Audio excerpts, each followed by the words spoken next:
Olá, pessoal. Olha, nós estamos aqui novamente no nosso Falando em Português. Sejam muito bem-vindos. Tenho o enorme prazer aqui em conversar com vocês sobre a nossa língua portuguesa.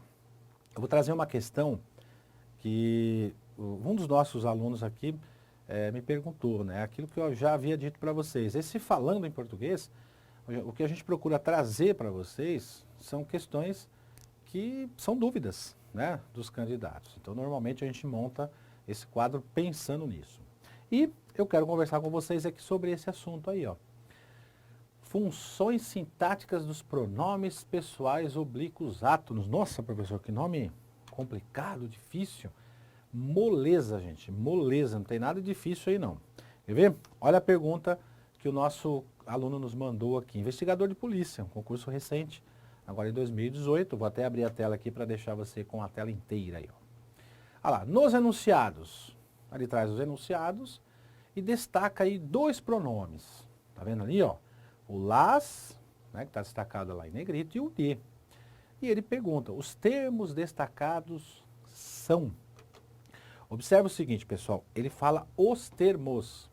Ele não menciona a palavra pronome oblíquo átono ou pronome pessoal oblíquo átono. Ele poderia fazer isso, né? Poderia mencionar.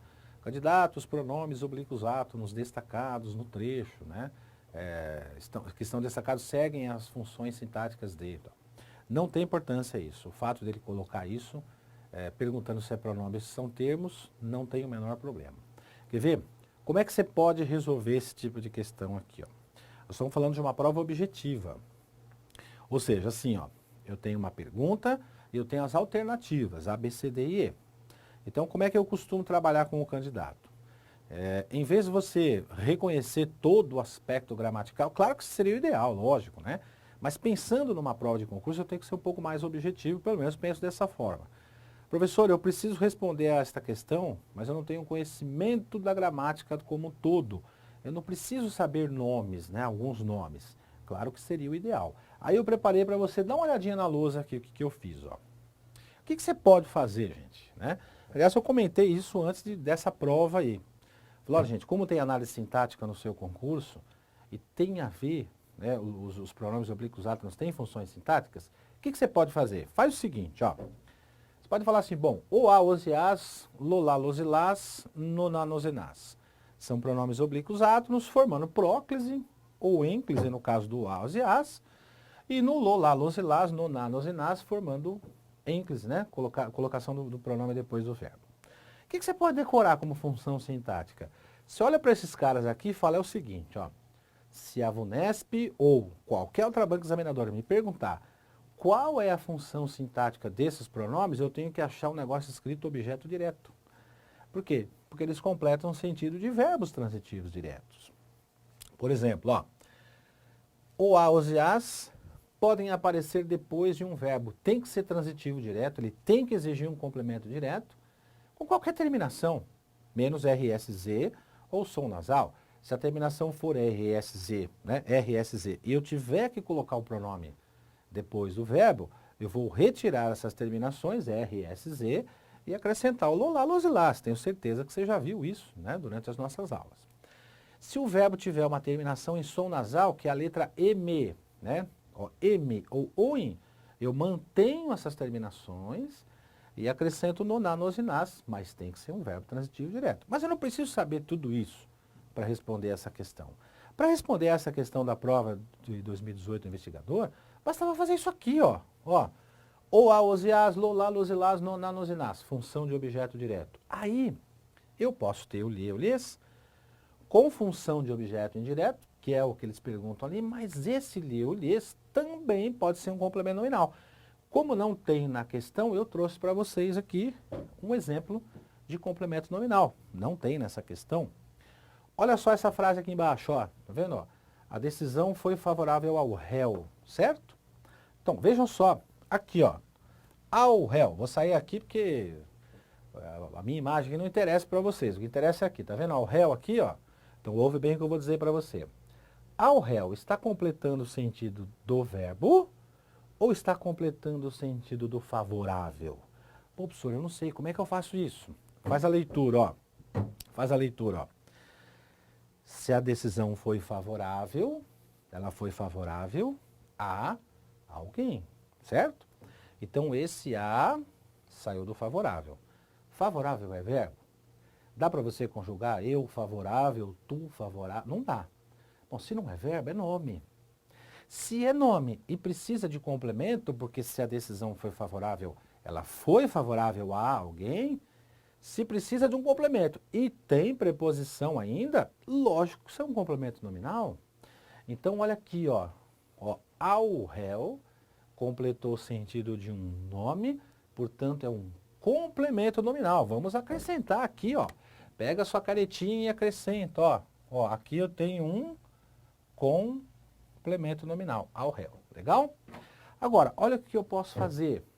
Eu posso simplesmente substituir dentro de um contexto, obviamente, né, a expressão destacada que exerce a função de complemento nominal, porque completou o sentido de favorável, que é um nome, né, favorável é um adjetivo, é um nome, eu posso simplesmente substituir pelo pronome lhe. Claro que eu vou ligar o verbo junto aqui com o verbo, né, porque o pronome oblíquo não precisa de um verbo, né, ele precisa ficar junto de um verbo, senão ele não existe.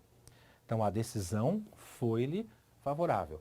Ou seja, ó, a decisão foi favorável ao réu. Então, dentro do lhe eu tenho ao réu, que na frase original exerce a função de complemento nominal. Certo? Agora, eu posso decorar então assim, ó, não preciso nem do exemplo para responder esse tipo de questão, eu poderia ter simplesmente isso aqui, ó. Vou decorar. O, a, os, e, as, lolá, losilás, noná, nosinás. Objeto direto. Lê ou lês. Ou é objeto de indireto ou é complemento nominal. Um dos dois. Então vejam, mesmo que eu não soubesse encontrar um objeto direto ou indireto numa frase, ou um complemento nominal, se a gente decorasse isso daqui, ó, isso, associa isso ao objeto direto, associa isso ao objeto indireto ou complemento nominal. Pronto, você responderia a questão. Volta comigo. Vai para o slide aí, ó. E veja a resposta aqui, ó. Olha lá, letra D de dado. Pô, professor, como assim, né? Termos integrantes da oração. Então, gente, olha. Nesse caso aqui, pessoal, ele está falando sobre, né, os termos integrantes da oração. O que são os termos integrantes da oração? Deixa eu tomar uma aguinha aqui para a gente continuar aqui, porque a garganta seca, né? O que são os termos integrantes?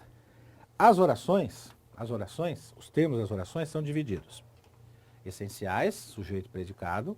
Integrantes, objeto direto, objeto indireto, complemento nominal e agente da passiva.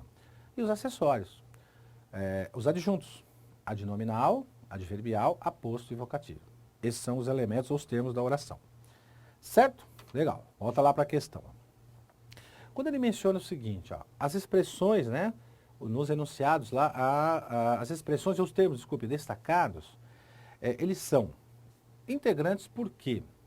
Porque o las, nesta frase que você está vendo aí, ó, para atualizar las, quem atualiza, atualiza algo. Tá vendo aí, ó? Atualizar alguma coisa. Então, esse verbo é um verbo transitivo direto que exige um complemento sem preposição. Como a gente vai colocar, quer dizer, a gente não, o autor da questão investigador, ele coloca o las, o pronome oblíquo, depois o verbo. Se o verbo é terminado em R, a gente tem que fazer, né, retirar essa letra R e acrescentar esse las aí para concordar com essa expressão. Então, talvez porque o autor das ideias não esteja mais aqui para realizá-las, ou melhor, para atualizá-las. Ou seja, atualizar as ideias. Então, esse las, ele está substituindo a expressão ideias. Então, atualizar essas ideias. Quem atualiza, atualiza alguma coisa. Então, esse las exerce a função de objeto direto. Legal? Então, olha na letra D aí que você já tem essa resposta. Só que o objeto direto, assim como o indireto, assim como o complemento nominal e assim como o agente da passiva, são expressões que compõem os elementos integrantes. E depois, o lhe, aí ó, como a tecnologia de então não lhe permita avançar, quem permite, permite alguma coisa a alguém. Então, esse alguém seria o lhe, e esse lhe está funcionando como o objeto indireto. Então, quando ele responde lá, integrantes da oração, o primeiro é objeto direto, o segundo objeto indireto, veja só, olha bem essa resposta e veja que o que eu mostrei para vocês foi algo até maior para você responder a essa questão, que nem necessitava. Olha de novo a resposta, olha lá. Integrantes, o primeiro é objeto direto, o segundo é indireto. Vai para a lousa. Olha o que eu coloquei para vocês aqui, ó. Não aparece um las na frase? Então, ó, se você tivesse decorado isso aqui, né, o candidato que foi fazer a prova, até comentei, ele acertou a questão, mas ele quis que a gente comentasse aqui. Falou, ó, professor, realmente, eu decorei isso daqui e identifiquei isso. Ele me disse o seguinte, ó, confesso até que havia me esquecido desse negócio de integrante, mas como apareceu o objeto direto, ó, ele associou e o li como indireto, ele resolveu a questão, que é o que importa para nós, né? Você resolva. Volta aqui, ó, volta para o slide, ó. Então, de novo, o lolá, losilás, oá, osiás, noná, nosinás, objeto direto, olha para a lousa, olha lá em cima, né? Volta para o slide. Lê ou lês exerce a função de objeto indireto, como na resposta, ou olha para a lousa, lá, também como complemento nominal. Fechou? Tá certo? Então, olha só, esse tipo de questão a gente resolve desta forma. Sempre aconselho, sempre falo para os candidatos, depende da prova que você vai fazer, por exemplo, VUNESP. A VUNESP é mais objetiva. Eu não preciso ter um conhecimento muito amplo daquele assunto, mas eu preciso ter palavrinha-chave, como eu fiz aqui, né? Com esses pronomes, tem essa função sintática, aqueles pronomes têm aquela função sintática. Dessa forma a gente consegue resolver, resolver essa questão aí. Fechou então? Então, para a gente encerrar esse nosso Falando em Português, para você resolver esta questão, decora isso. O a, os, as, lolá, losilás, noná, nosinás tem função de objeto direto. Li, o lies pode ser objeto indireto ou pode ser um complemento nominal. E aí, voltando aqui, você responde a questão. Novamente, ó, é elemento integrante. Por quê? Porque está dentro do predicado, integra, né, o predicado e tem como função o objeto direto. Todo objeto direto completa o sentido de um verbo transitivo direto e que esteja dentro de um predicado. E o outro é objeto indireto porque o lhe, nesse caso do verbo permitir, que quem permite alguma coisa a alguém, está exercendo a função de objeto indireto. Fechou? Valeu, gente. Obrigado pela sua atenção. Em breve, mais um Falando em Português com vocês aí. Grande abraço, bons estudos e tamo junto.